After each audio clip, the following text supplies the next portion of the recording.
जय हिंद दोस्तों, class today के डिजिटल प्लेटफॉर्म पे आप सभी लोगों का स्वागत है। इस उम्मीद के साथ कि आप सभी लोग स्वस्थ होंगे, मस्त होंगे, बहुत ही अच्छे से अध्ययन कर रहे होंगे। ठीक है, आज की क्लास को फटाफट स्टार्ट करते हैं। जैसे कि मैं आपको लास्ट क्लास में बताया था, लास्ट क्लास में क्या क्या मैं आपको बता दिया था। लास्ट क्लास में जो कंटेंट की क्लास थी उसमें हम आपको गुप्त साम्राज्य,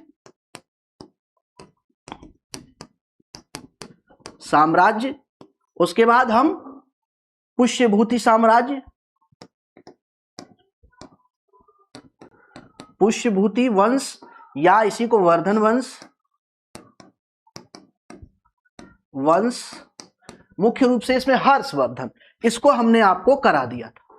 ठीक है, इसको कराने के साथ ही साथ दो पार्ट में मैंने इसको कराया था, और दो पार्ट में कराने के साथ ही साथ मैंने यहां पे इससे रिलेटेड अप्रॉक्स जो है कि 65 क्वेश्चंस को सॉल्व कराया था।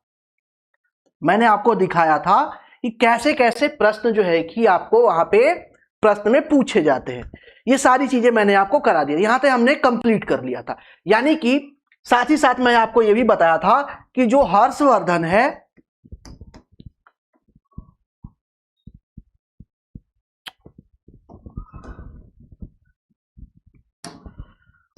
जो आपका हर्षवर्धन है, हर्षवर्धन के साथ ही साथ प्राचीन काल का क्या हो जाता है, समाप्ति हो जाता है। और समाप्ति के साथ साथ यहां से स्टार्ट हो जाता है पूर्व मध्यकाल। और पूर्व मध्यकाल में दो सेक्शन हमें देखने को मिलता है। एक तो मिलता है राजपूत काल, राजपूत काल के बाद दक्षिणी भारत में बहुत सारे छोटे छोटे राज्य और बहुत सारे कुछ इंपॉर्टेंट जो है कि राज्य हमें देखने को मिलते हैं।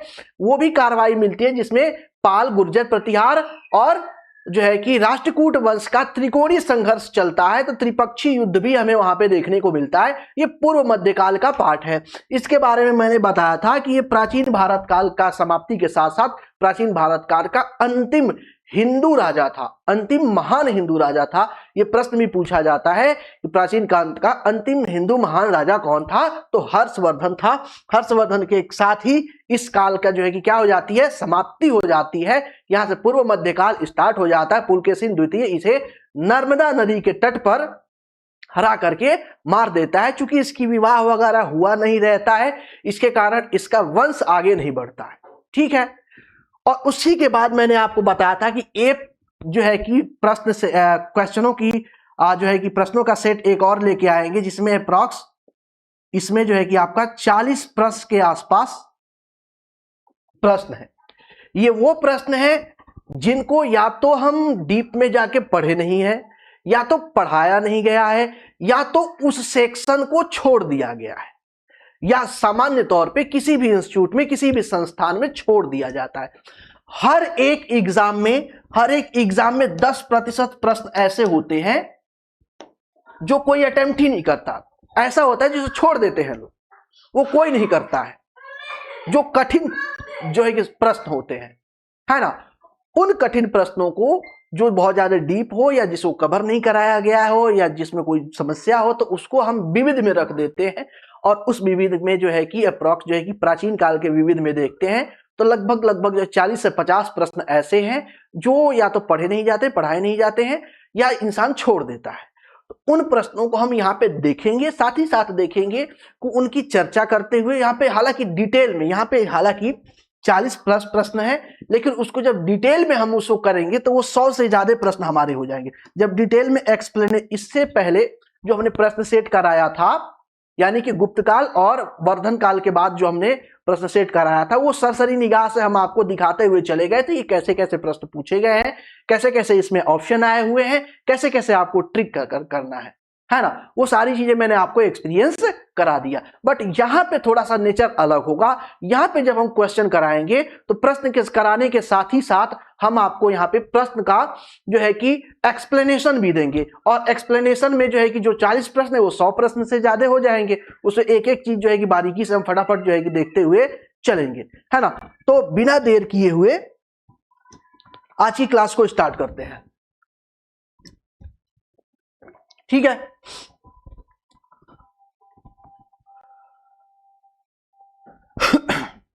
प्रश्न नंबर पहला है,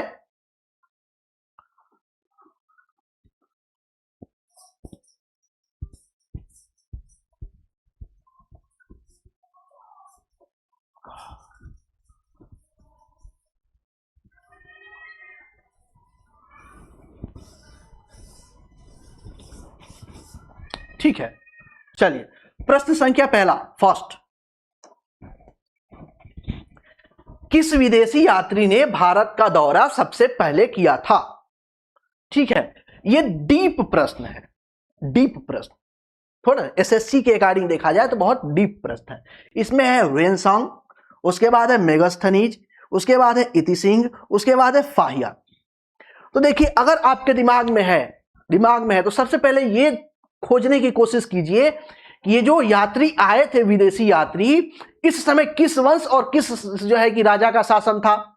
जैसे ह्वेनसांग की बात करते हैं तो वर्धन वंश आ जाता है, वर्धन वंश, पुष्यभूति वंश जिसको बोलते हैं, और इसका शासक था हर्षवर्धन, हर्षवर्धन के काल में आया था ये, है ना, हर्षवर्धन के काल में आया था। मेगास्थनीज, यहां पे मौर्य वंश है, मौर्य वंश, मौर्य वंश का कौन सा है? चंद्रगुप्त मौर्य, चंद्रगुप्त मौर्य आ जाता है यहां पे, ठीक है। इति सिंह बाद में आता है, सबसे लास्ट में। फाहियान को देखते हैं तो फाहियान हमें देखने को मिलता है गुप्त वंश के टाइम, गुप्त वंश के टाइम, है ना। और शासक कौन होता है? तो चंद्रगुप्त द्वितीय या विक्रमादित्य, विक्रमादित्य। अब इन सब का काल देखते हैं तो ये हमें देखने को मिलता है ह्वेनसांग हमें देखने को मिलता है 630 ईस्वी में। कब मिलता है? 630 ईस्वी में। मेगास्थनीज आपका 298 बीसी में देखने को मिलता है। ये आपको देखने को मिलते हैं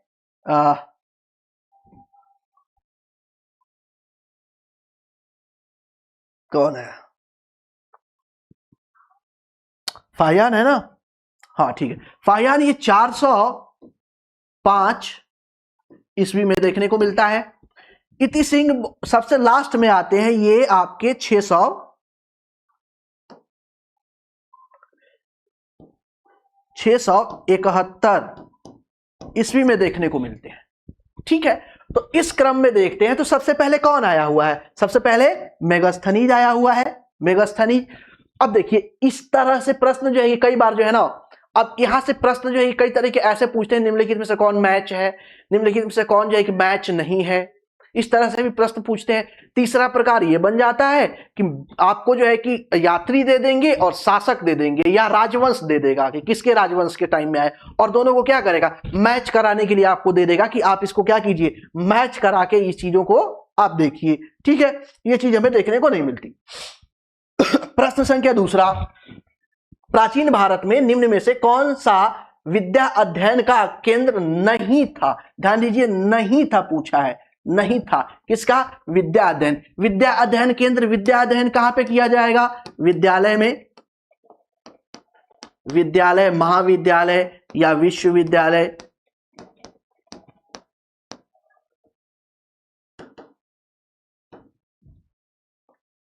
विश्वविद्यालय में किया जाएगा। तो इसमें से देखना है कौन विश्वविद्यालय वगैरह, विद्यालय वगैरह नहीं था, पाठशाला वगैरह नहीं था, है ना। ये चीज हमको क्या करना है? देखना है। चलिए फटाफट देखते हैं। तक्षशिला, तक्षशिला भारत के साथ साथ विश्व का पहला विश्वविद्यालय, भारत के साथ साथ तक्षशिला विश्व का पहला विश्वविद्यालय। हालांकि तक्षशिला विश्वविद्यालय के रूप में स्थापना नहीं हुई थी, याद रखिएगा, तक्षशिला की स्थापना विश्वविद्यालय के रूप में नहीं हुई थी, यह एक समस्या समाधान केंद्र के रूप में हुई थी। जैसे है ना आजकल बहुत सारे लोग पियक्कड़ लोग चले आए हैं, नशा मुक्ति केंद्र, वैसे ही समस्या मुक्ति केंद्र था तक्षशिला। क्या था? समस्या मुक्ति केंद्र था। वहां पे बहुत सारे बहुत बड़े बड़े विद्वान बैठते थे, और वो विद्वान बैठते थे, लोग उनके पास अपनी समस्याएं लेके आते थे, उनका वो लोग समाधान करते थे। तो धीरे धीरे धीरे धीरे धीरे धीरे धीरे धीरे वो शिक्षा के केंद्र में परिणित हो गया, चेंज हो गया, और इस तरीके से वो विश्व का प्रथम और भारत का प्रथम विश्वविद्यालय बनके उभरा, तक्षशिला, जिसका फेमस आचार्य था कौन? चाणक्य, कौटिल्य, विष्णुगुप्त, ठीक है। ये हमें देखने को मिलता है। विक्रमशिला विश्वविद्यालय भी क्या है? विक्रमशिला एक विश्वविद्यालय है, ठीक है। नालंदा विश्वविद्यालय विश्व का पहला छात्रावास वाला विश्वविद्यालय है। क्या है? विश्व का पहला छात्रावास वाला विश्वविद्यालय है। इस विश्वविद्यालय में हजारों की संख्या में 10,000 के आसपास वेनसांग की जो है कि क्या बोलते हैं कि सूचना के अकॉर्डिंग, है ना, CUK के अकॉर्डिंग यहाँ पे लगभग अप्रॉक्स जो है कि 10,000 के आसपास छात्र रहते थे, रह के पठन पाठन करते थे। साथ ही साथ इस 10,000 जो छात्र थे उनके खान पीने रहने का प्रबंध कैसे होता था? तो इसको 100 से ज्यादा गांव जो है कि दान में दिए गए थे, जिनके आय से इनका भरण पोषण होता था, भरण पोषण होता है। यानी कि ये भी क्या है? विश्वविद्यालय, शिक्षा केंद्र है। ये भी विश्वविद्यालय है, शिक्षा केंद्र है। तक्षशिला भी विश्वविद्यालय है, शिक्षा केंद्र है। जबकि कौशाम्बी एक क्या है? कौशाम्बी एक जगह का नाम है। क्या है? जगह का नाम है। तो इस तरीके से ऑप्शन नंबर डी क्या हो गया? करेक्ट हो गया। ठीक है, चलिए आगे चलते हैं। शून्य की खोज किसने की थी? शून्य की खोज, तो शून्य की खोज आर्यभट्ट ने की थी। किसने की थी?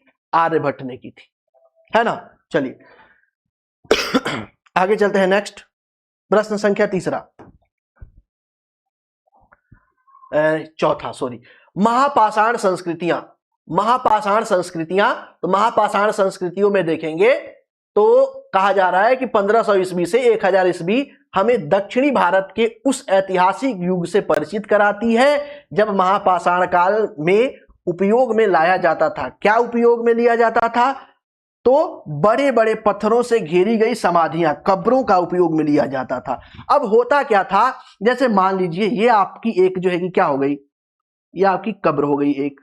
चलो मान लेते हैं भाई, है नहीं लेकिन मान लेते हैं।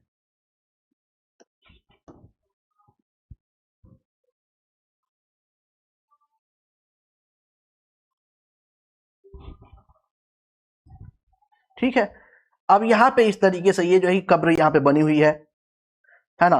यहां पे ये कब्र बनी हुई है।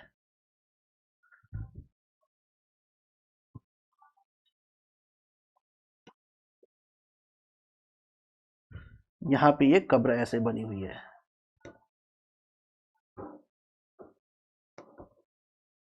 ठीक है, अब ये कब्र बनी हुई है तो ऐसा प्लेन नहीं होता था, समाधि टाइप का बनाया जाता था। समाधि टाइप यानी कि थोड़ा सा जो है अंडाकार एक गड्ढा खोदा जाता था, उसमें व्यक्ति को दफना दिया जाता था।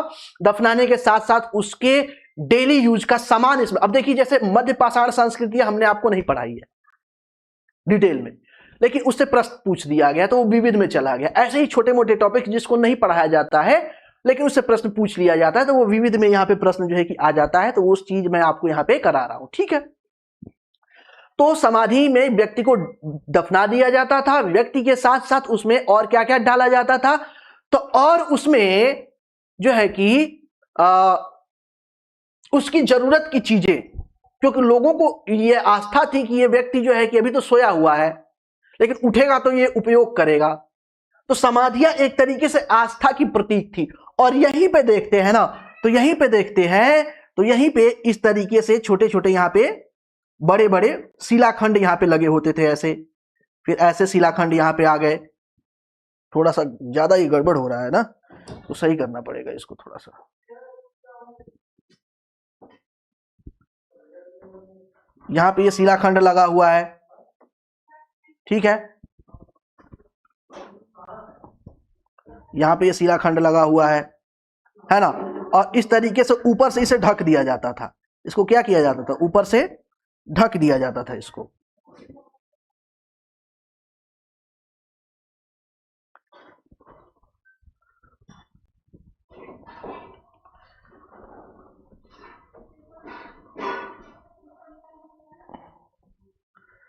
इसको ऊपर से यहां पे ढक दिया जाता था।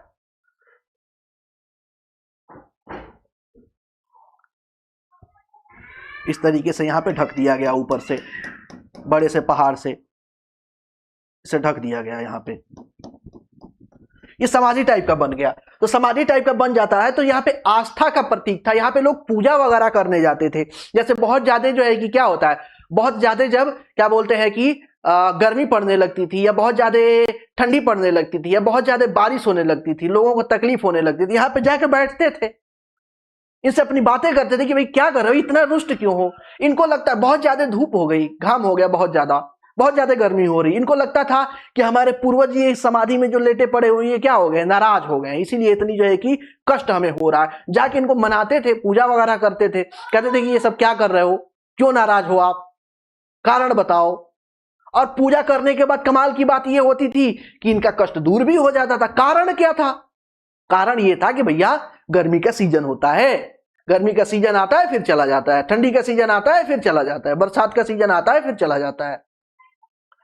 तो इस तरीके से इनकी आस्था का प्रतीक होने के साथ साथ इनसे जुड़ाव हमें देखने को मिलता है। इसी काल को, इसी संबंध को बोला जाता है महापाषाण संस्कृतियां। क्या बोला जाता है? महापाषाण संस्कृतियां। ठीक है। पांचवा प्रश्न, किस पुस्तक का 15 भारतीय व 40 विदेशी भाषाओं में अनुवाद किया गया है? अनुवाद किया गया है तो वो है आपका पंचतंत्र। पंचतंत्र कहा जाता है कि पंचतंत्र की कहानियों की अगर हम बात करें, कहानियों की, काल्पनिक कहानियों की अगर हम बात करते हैं तो पंचतंत्र उसमें पढ़ी जाने वाली सबसे बड़ी जो है कि पुस्तक है, जिसमें कहानी संग्रह है, इसमें सबसे बड़े लेवल पर पढ़ा जाता है। इसके अलावा अगर हम बात करते हैं तो इसके अलावा सबसे ज्यादा पढ़ी जाने वाली पुस्तक है बाइबल। बाइबल सबसे ज्यादा पढ़ी जाने वाली पुस्तक है और ये लगभग 3000 प्लस भाषाओं में अनुवादित है। 3000 प्लस ज्यादा जो है कि भाषाओं में अनुवादित है और पूरे विश्व में जो है कि इसको पढ़ा जाता है। उसके बाद भारतीय की बात करें कि भारत में कौन सी पुस्तक है जो सबसे ज्यादा पढ़ी जाती है, तो भारत में सबसे ज्यादा भागवत गीता। भागवत गीता, भागवत गीता पढ़ी जाने वाली, सबसे ज्यादा पढ़ी जाने वाली पुस्तक है भागवत गीता, है ना। उसके बाद ये क्या है? पंचतंत्र है। पंचतंत्र के बारे में हमने देख लिया। आगे चलते हैं नेक्स्ट। न्यूमिस्मेटिक क्या है?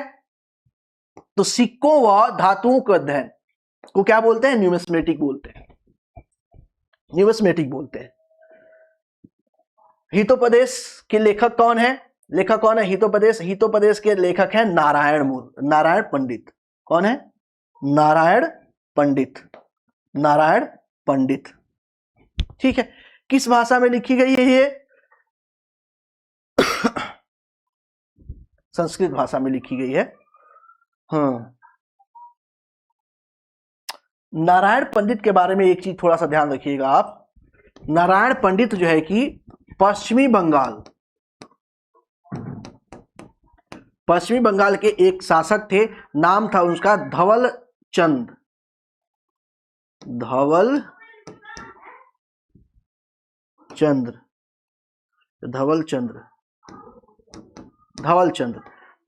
चंद्र के दरबार में रहते थे।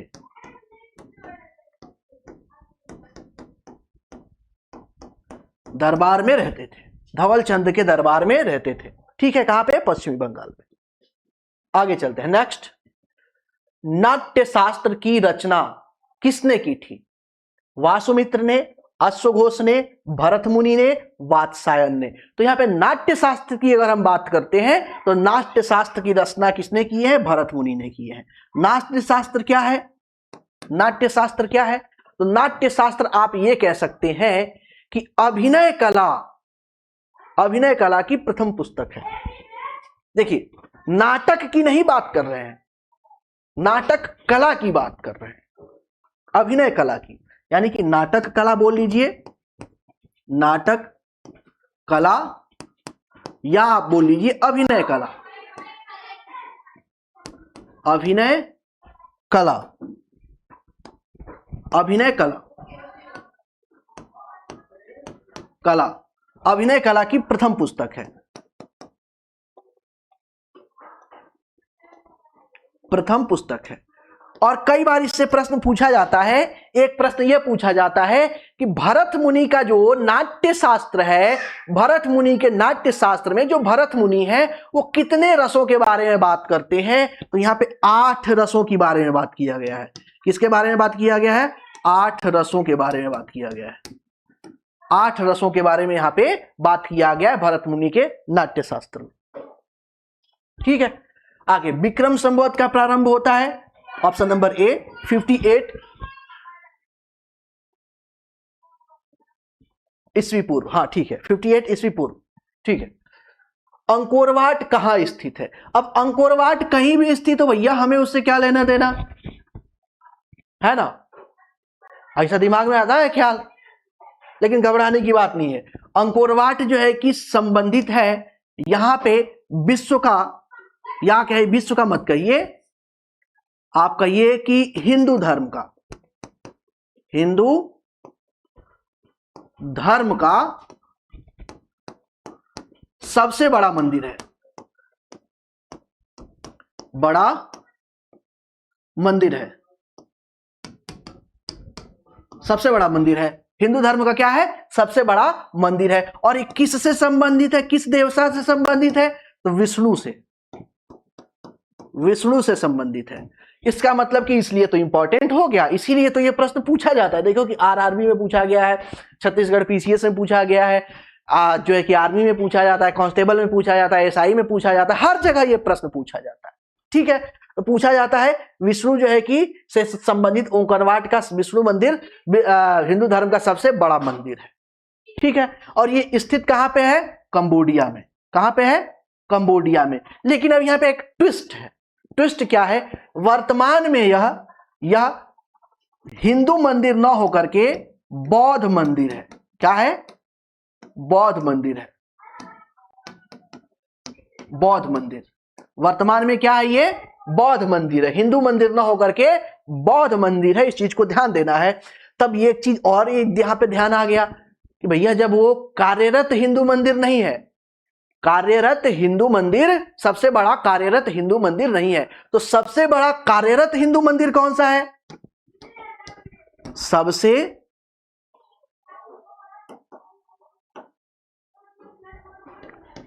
सबसे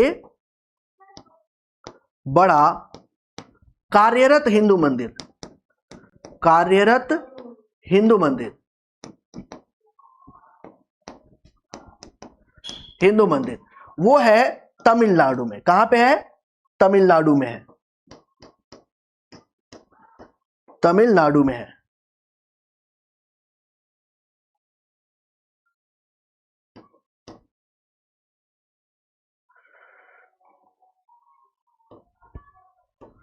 तमिलनाडु, तमिलनाडु में श्री रंगनाथ स्वामी मंदिर, श्री रंगनाथ स्वामी मंदिर, स्वामी मंदिर ये हिंदू धर्म का सबसे बड़ा कार्यरत मंदिर है। यानी कि अभी भी ये हिंदू धर्म के मंदिर के रूप में कार्य करता है, जबकि अंकोरवाट का विष्णु मंदिर हिंदू धर्म के रूप में कार्य अभी नहीं करता है। ये बौद्ध मंदिर में कन्वर्ट हो चुका है। ठीक है, मतलब बदल चुका है। आगे चलते हैं नेक्स्ट प्रश्न संख्या 11। पूरा पाषाण काल, पूरा पाषाण काल में आदि मानव के मनोरंजन का साधन क्या था? शिकार, शिकार था, है ना। चलिए आगे देखते हैं। निम्नलिखित में से किसको चारकोलिथ कहा जाता है? चारकोलिथ एज, चारकोलिथ एज यानी कि वो एज, देखो जैसे पाषाण काल है, पाषाण काल में मनुष्य के जीवन का आधार पत्थर था। मनुष्य के जीवन का आधार क्या था? जीवन का आधार क्या था? पत्थर, पत्थर था, है ना। और इसी का जो है कि प्रकार ये भी है, ये भी सेम था। लौह युग में मनुष्य के जीवन का आधार, जीवन का आधार क्या है? लोहा है, लोहा है ना। वैसे ही यहां पे चारकोलिथ, चारकोलिथ बोला जाता है ताम्र पाषाण युग को, ताम्र पाषाण युग को चारकोलिथ बोला जाता है। तो यहां पे जो जीवन का आधार था वो पत्थर, पत्थर प्लस तांबा, धातु, धातु, धातु में कौन सी धातु? तांबा, तांबा, ये जीवन का आधार था। तो वो युग जिसमें पत्थर के साथ साथ मनुष्य जो है कि धातुओं का प्रयोग सीख गया था, उस युग को बोलते हैं चारकोलिथ, या हिंदी में इसे बोलते हैं ताम्रपाषाण युग, ताम्रपाषाण युग बोलते हैं। ठीक है, चलिए आगे चलते हैं। प्रश्न संख्या 13, स्वप्नवास वरदम के लेखक कौन है? भास। कौन है?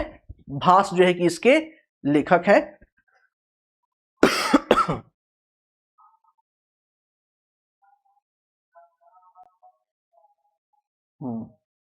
भास क्या है? लेखक है।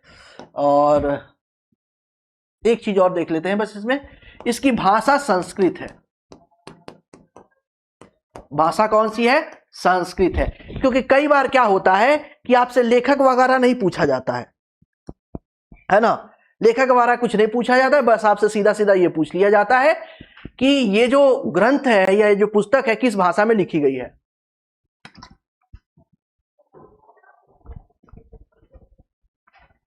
ठीक है, आगे चलते हैं। नेक्स्ट, नालंदा विश्वविद्यालय किसके लिए प्रसिद्ध था? नालंदा विश्वविद्यालय बौद्ध दर्शन के लिए प्रसिद्ध था। बौद्ध दर्शन, देखिए ऐसी बात नहीं है कि वहां पे पढ़ाई सिर्फ बौद्ध दर्शन की होती थी, नहीं, पढ़ाई तो हर सब्जेक्ट की होती थी, विज्ञान की भी होती थी, दर्शन का भी होता था, तर्कशास्त्र भी था, रसायन विज्ञान भी था, चिकित्सा शास्त्र भी था, सब कुछ वहां पे पढ़ाया जाता था। लेकिन बौद्ध दर्शन प्रमुखता से पढ़ाया जाता था, कहने का मतलब यह है ना। तो किस लिए प्रसिद्ध था? बौद्ध दर्शन के लिए प्रसिद्ध था। उस स्रोत का नाम बताएं जो प्राचीन भारत के व्यापारिक मार्गों पर मौन है। मौन है मतलब कुछ भी नहीं बोलता है।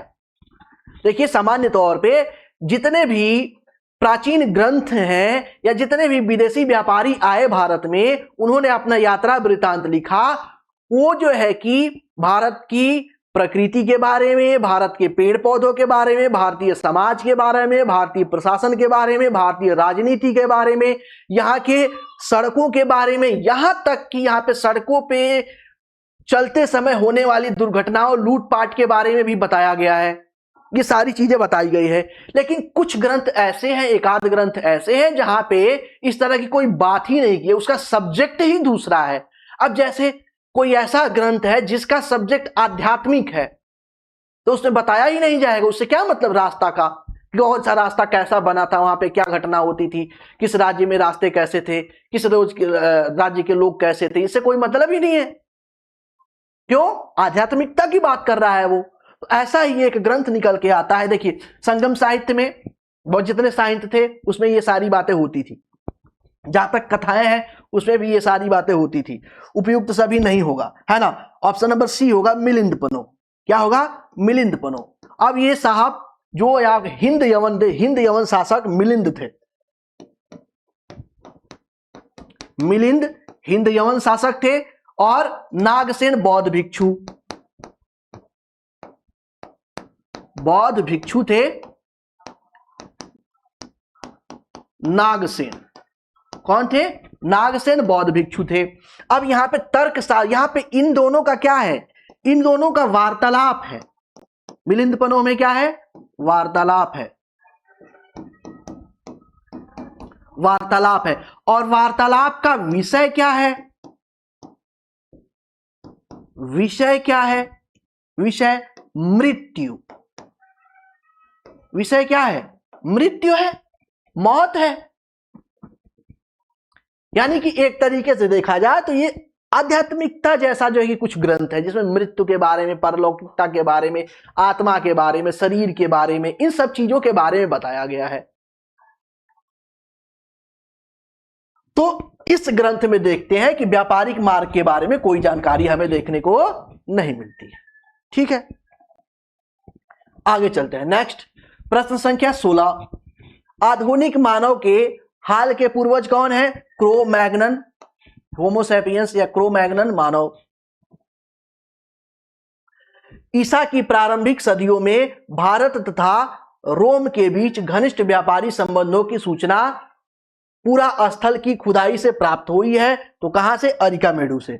अरिकामेडु एक जो है कि स्थल है, जो अरिकामेडु कहां पे है? तो भारत के पूर्वी तट पे है, भारत के पूर्वी तट पर, भारत के पूर्वी तट पर है। और वहां पर जब खुदाई हुई तो वहां पे रोमन की वस्तुएं और उन वस्तुओं का साक्ष्य हमें प्राप्त होता है। तो इस तरीके से पता चलता है कि जो अरिकामेडु है प्राचीन काल में जो है कि रोमन व्यापार का प्रमुख केंद्र था।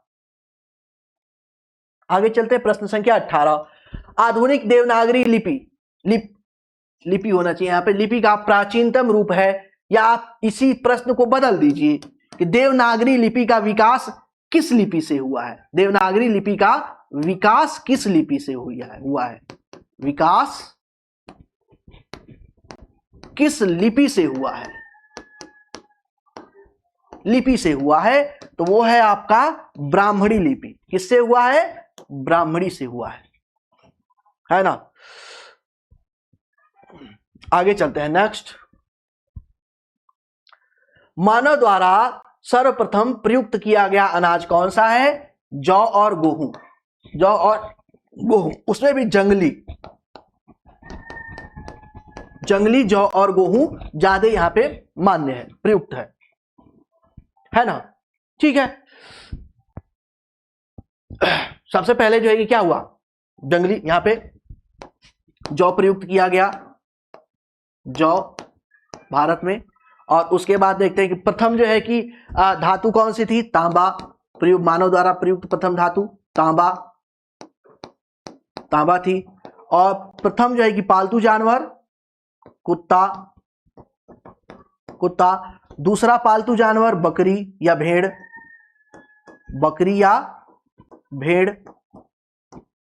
भेड़। इस तरह की संरचना हमें देखने को मिलती है। कुत्ता किस लिए जरूरी है मानव के लिए, क्यों जो है कि पाला गया। देखिए थोड़ा सा हर एक चीज में लॉजिक होता है ना, हर एक चीज रटने की जरूरत नहीं है।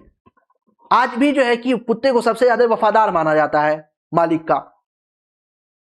तो कुत्ते को अगर सर्वप्रथम पालतू बनाया गया, तो कुत्ते को सर्वप्रथम पालतू बनाने का कोई ना कोई कारण तो होगा। कारण क्या था, दो कारण थे। पहला शिकार में मदद करता था, शिकार में क्या करता था, मदद करता था, है ना। और दूसरा क्या था,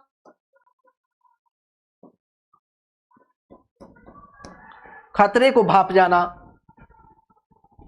मनुष्य से पहले खतरे को क्या करना, भाप जाना।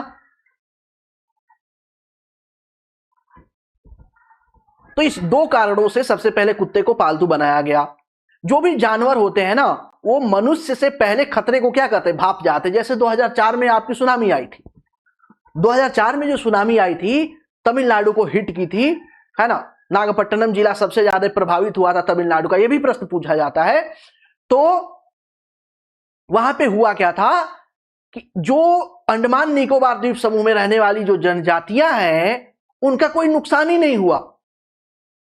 पता चला कि उनका कोई नुकसान नहीं हुआ, जब कितने विकसित लोग जो मेन भूमि पे हैं भारत के, उनका जो है कि क्या हो गया, तहस नहस हो गया। पता चला कि यहां पे जब सुनामी आने वाली थी, उससे पहले ही वहां पे जो जानवर थे, जैसे कुत्ते थे, बिल्ली थे, गाय थे, भैंस थे, ये जो पालतू जानवर थे, उनका व्यवहार अजीब सा हो गया। उन्होंने खतरे को पहले महसूस कर लिया मानव से। तो जब खतरे को पहले महसूस कर लिया, तो उसमें जो बुजुर्ग थे, उन्होंने अपना अनुभव शेयर किया और कहा कि कोई बहुत विपत्ति आने वाली है, इनको लेकर के हमें जो है कि ऊपर पहाड़ पे भागना पड़ेगा। तो उन्होंने सारे जानवरों को लेकर ऊपर पहाड़ पे भाग गए और इस तरीके से वो सुनामी से बच गए।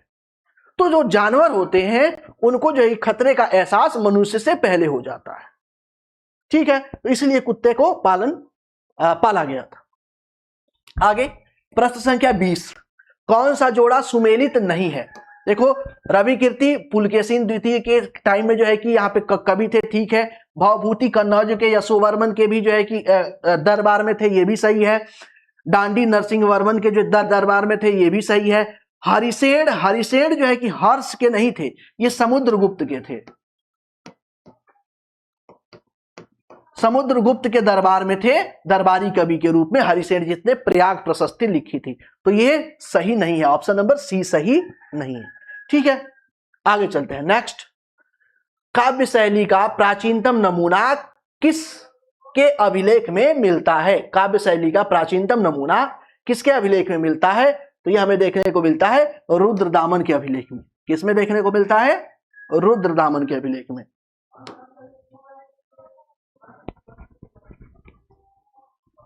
ठीक है, चलो आगे देखते हैं। निम्नलिखित में से कौन सा बंदरगाह पोर्टू के नाम से द पेरिप्लस ऑफ इरिथियन सी यानी कि लाल सागर के भ्रमण में अज्ञातनामा लेखक को ज्ञात था?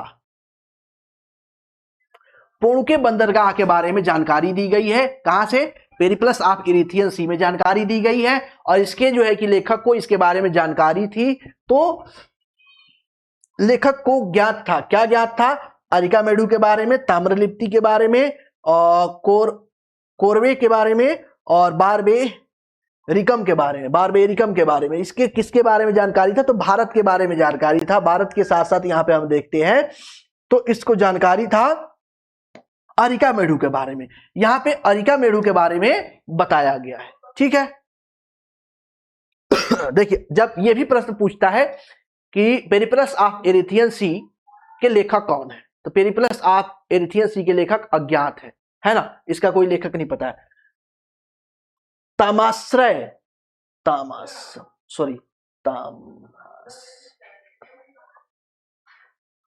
ताम्राश्यम या ताम्रपाषाण काल चारकोलिथ में महाराष्ट्र के लोग मृतकों के घर को फर्श के नीचे दफनाते थे।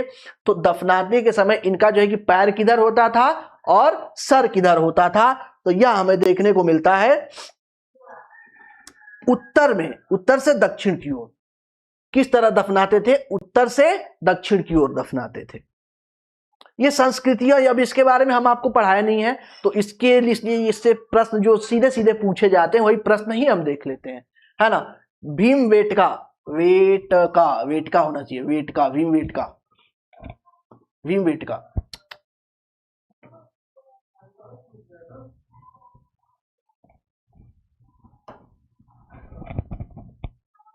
भीमबेटका।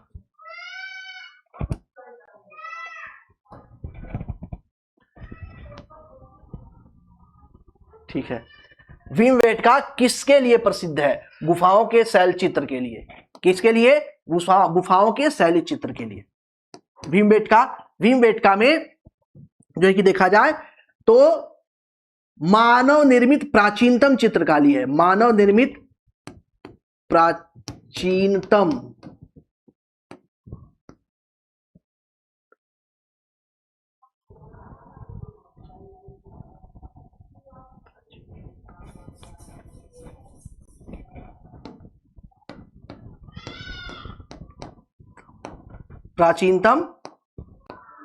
चित्रकारी है। कहां पे? भीमबेटका में। और भीमबेटका कहां पे पड़ता है? मध्य प्रदेश में। पड़ता है, मध्य प्रदेश में। ठीक है, इसका विषय क्या है? विषय चित्रकारी का विषय क्या है? विषय तो दैनिक जीवन की चित्रकारी है। दैनिक जीवन,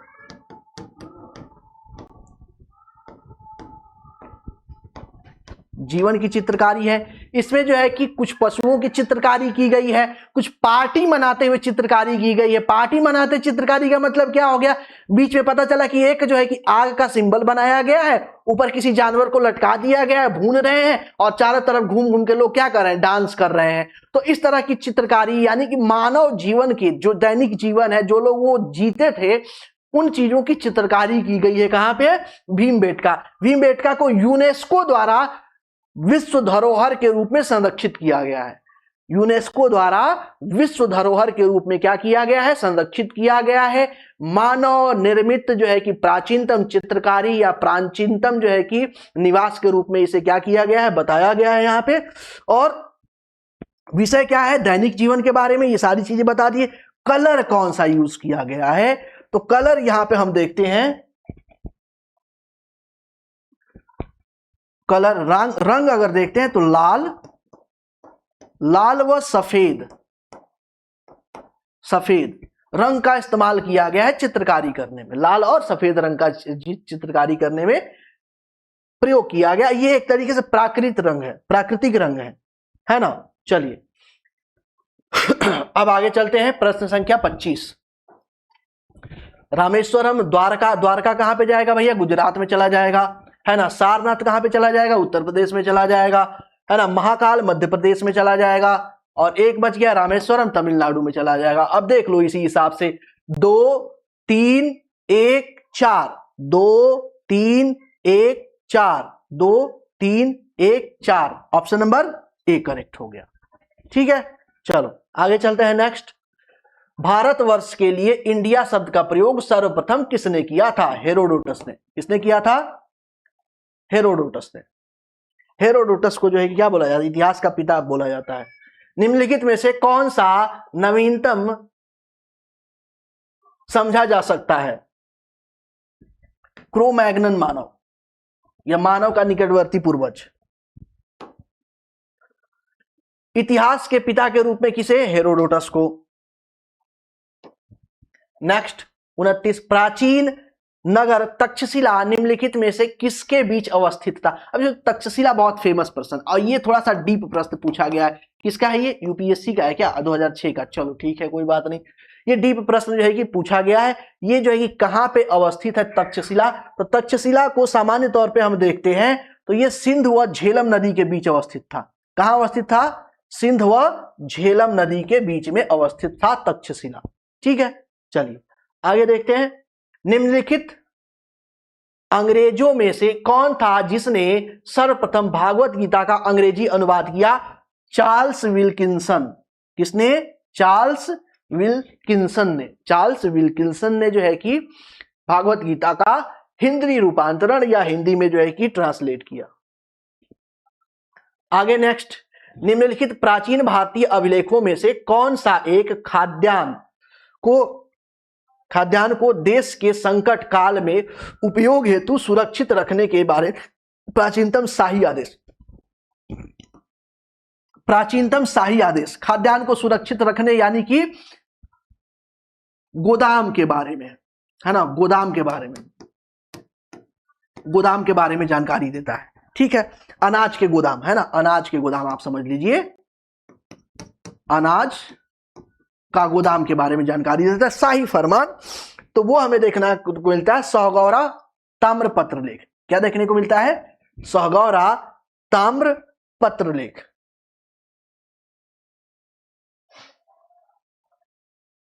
सौगौरा ताम्रपत्र लेख। अब यहां पे हुआ क्या था? ये जो है कि टाइम पीरियड है, ये मोटा मोटा एक तरीके से आप समझिए कि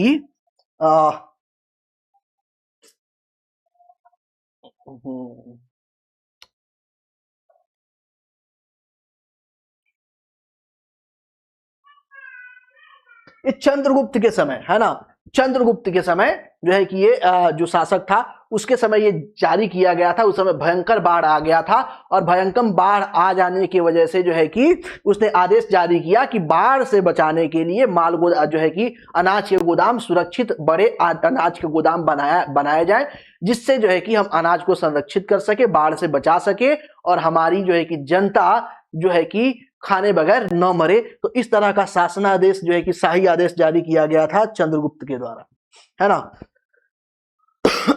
ठीक है, आगे नेक्स्ट चलते हैं। प्रश्न संख्या 32, भारत में निम्नलिखित के आने का सही क्रम। देखिए अब आ गया ना सही क्रम।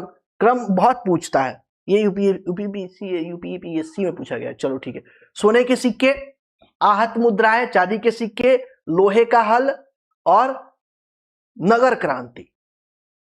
देखो अब नगर क्रांति जो है, पहली नगर क्रांति मानी जाती है सिंधु घाटी सभ्यता को। ठीक है, दूसरी नगर क्रांति बाद में आती है। नगर क्रांति यहां पे पहले होना चाहिए जहां तक उम्मीद है ना। तो नगर क्रांति पहली कौन सी है? सिंधु घाटी सभ्यता, फर्स्ट नंबर पे ये आएगा। और ये पहली नगर क्रांति। तो नगरीकरण पहले हमें देखने को मिलता है। नगरीकरण के बाद हमें देखने को क्या मिलता है? उसके बाद लोहे का हल। क्या देखने को मिलता है? लोहे का हल देखने को मिलता है। और उसके बाद आहत मुद्राएं देखने को मिलती हैं, और उसके बाद सोने के सिक्के देखने को मिलते हैं। यानी कि जस्ट अपोजिट चले जाइए तो 4 3 2 1, ऑप्शन नंबर डी करेक्ट हो जाएगा। ठीक है, आगे नेक्स्ट, प्राचीन भारत में निम्नलिखित में से कौन सी एक लिपि दाईं से बाईं ओर लिखी जाती थी? दाईं से बाईं ओर। अभी जो हम लिखते हैं वो बाईं से दाईं ओर लिखते हैं, और ये बोला जा रहा है कि दाईं से बाईं ओर लिखी जाने वाली भाषा कौन सी थी? तो देखो, ब्राह्मणी से देवनागरी की जो है कि क्या हुई है, विकास हुआ है, तो ये तो होगा नहीं, ये कैंसिल हो जाएगा, है ना। ये खरोष्टी लिपि है। खरोष्टी लिपि लिखी जाती थी जो है कि दाईं से बाईं लिखी जाती थी, है ना। चलिए आगे चलते हैं। निम्नलिखित में से कौन सा एक प्राचीन भारत में व्यापारियों का निगम था? व्यापारियों का निगम था। व्यापारियों के निगम से मतलब कि उनका संगठन टाइप का,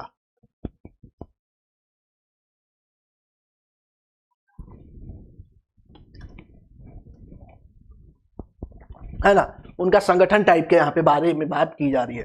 तो मणिग्राम, मणिग्राम। अष्टदिग्गज, तो 8 लोगों का जो है क्या है, चतुर्वेदी दिग्मंडल 8 लोगों का समूह है ना। परिषद एक अलग चीज है। यहाँ पे मणिग्राम, मणिग्राम जो है कि क्या था, व्यापारियों का एक निगम था, व्यापारियों का निगम था। ठीक है, नेक्स्ट आगे।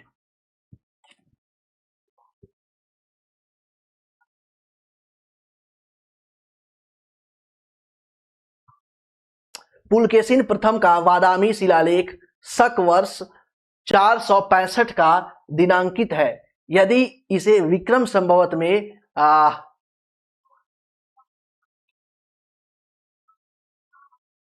दिनांकित किया जाता है, दिनांकित करना हो तो वर्ष होगा। कितना वर्ष होगा? देखो भैया, इसमें जोड़ना पड़ेगा, है ना, जोड़ना पड़ेगा। तो जोड़ करके कितना हो जाएगा? 600। 600।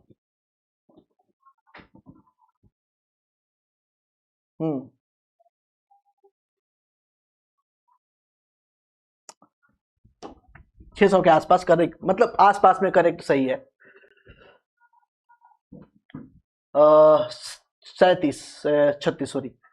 सूची 1 को सूची 2 के साथ सुमेलित कीजिए और सूचियों के नीचे दिए गए कूट का प्रयोग करते हुए सही उत्तर का चयन कीजिए।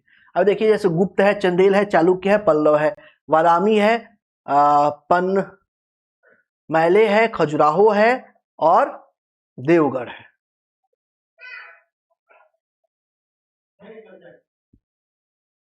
सही है।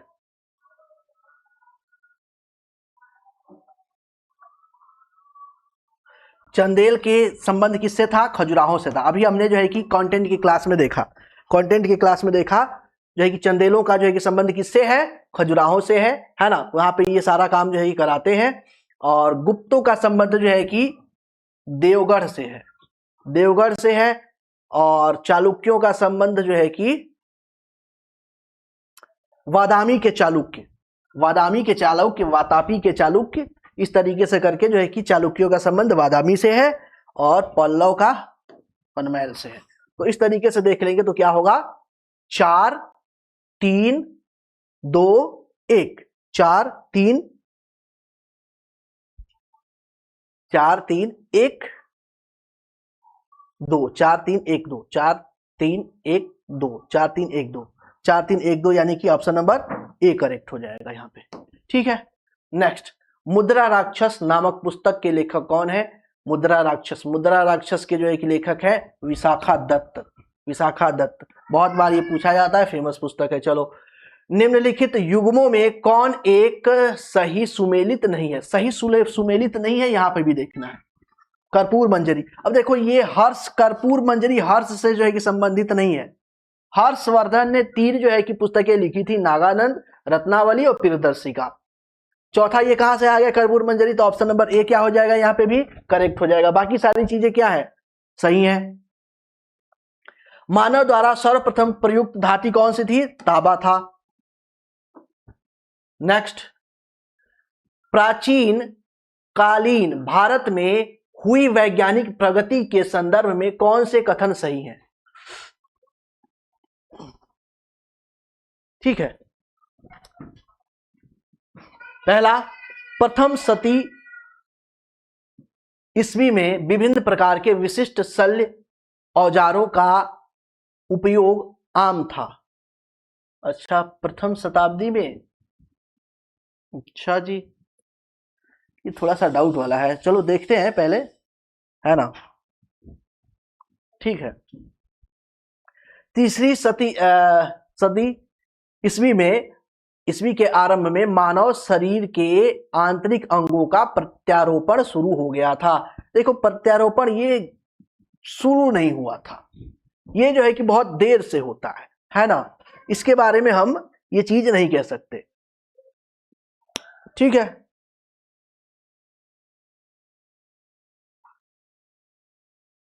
ये सही नहीं है। 5वीं शताब्दी में कोण और ज्या का सिद्धांत ज्ञात हो गया था, ये सही है। ठीक है, 7वीं शताब्दी ईस्वी में, ये थोड़ा सा बहुत डीप प्रश्न है ना, 2012 में यूपीएससी द्वारा पूछा गया है। इस तरह के प्रश्न सामान्य तौर पे छूट जाते हैं, ये छोड़ दिया जाता है। 7वीं शताब्दी ईस्वी में चक्रीय चतुर्भुज का सिद्धांत ज्ञात हो गया था, ये भी सही है ना। अब यहाँ पे थोड़ा सा एक बात ये हम देखते हैं, सिर्फ जो है कि 2 को हटा दीजिए, 2 को हटा दीजिए, बाकी तीनों सही है। ऑप्शन नंबर यहाँ पे क्या होगा, सी करेक्ट होगा। ठीक है, प्राचीन भारत में यौधेय कौन थे? यौधेय कौन थे? बौद्ध मत का एक पंथ, जैन मत का एक पंथ, एक गणतांत्रिक जनजाति और चोलों के सामंत। तो यह एक तरीके से ये कहिए कि एक तरीके से चोलों के सामंत नहीं थे, ये एक तरीके से एक गणतांत्रिक जनजाति थी। क्या थी? एक गणतांत्रिक जाति थी, जो मुख्य रूप से हमें देखने को मिलती थी सतलुज और सिंधु नदी के बीच में। सतलुज व सिंधु नदी के बीच में ये लोग रहते थे, या आप अगर क्षेत्र वाइज देखें तो क्षेत्र वाइज आप कह सकते हैं पंजाब, हरियाणा, राजस्थान वाला क्षेत्र, पंजाब, हरियाणा व राजस्थान वाला क्षेत्र। और ये लोग बहुत लड़ाकू होते थे, है ना, सैन्य प्रतिभा इसमें बहुत जो है कि धनी होती थी। अब बार बार भारत में क्या हुआ? आक्रमण हुआ, विदेशी आक्रमण हुआ, है ना, बार बार आक्रमण हुआ, तो यही फेस करते थे। हुणों का आक्रमण हुआ, शकों का आक्रमण हुआ, अरबों का आक्रमण हुआ, तुर्कों का आक्रमण हुआ, यही सारे लोग क्या करते थे? फेस करते थे। तो इनकी ये दिनचर्या बन जाती थी, उधर से रोज कोई ना कोई आ जाता था, इनको मारने पीटने लगता था, तो ये लड़ाकू प्रवृत्ति के हो गए थे। तो ये सतलुज और सिंधु नदी के बीच में रहने वाले जो है कि यौधेय का मतलब ये समझिए युद्ध में पारंगत, युद्ध दक्ष लोग, है ना, इनको यौधेय बोला जाता है। ठीक है, ये एक गणतांत्रिक जनजाति थी जो युद्ध कुशल थी, युद्ध के बहुत अच्छे कद जानती थी, सतलुज और सिंधु नदी के बीच, पंजाब, हरियाणा और राजस्थान वाले क्षेत्र में। ठीक है, आगे चलते हैं। ये आज के प्रैक्टिस सेट का अंतिम प्रश्न है। प्राचीन भारत के इतिहास के संदर्भ में भवभूति और हस्तिमल और क्षेमेश्वर क्यों प्रसिद्ध है? तो ये नाटककार हैं, ये नाटककार के रूप में प्रसिद्ध है। क्या है ये? नाटककार के रूप में प्रसिद्ध है। जैसे आप बात करेंगे, किसकी बात करेंगे? भवभूति की। तो भवभूति के बारे में देखते हैं। तो भवभूति ये एक तरीके से यशोवर्मन का दरबारी कवि था। क्या था? यशोवर्मन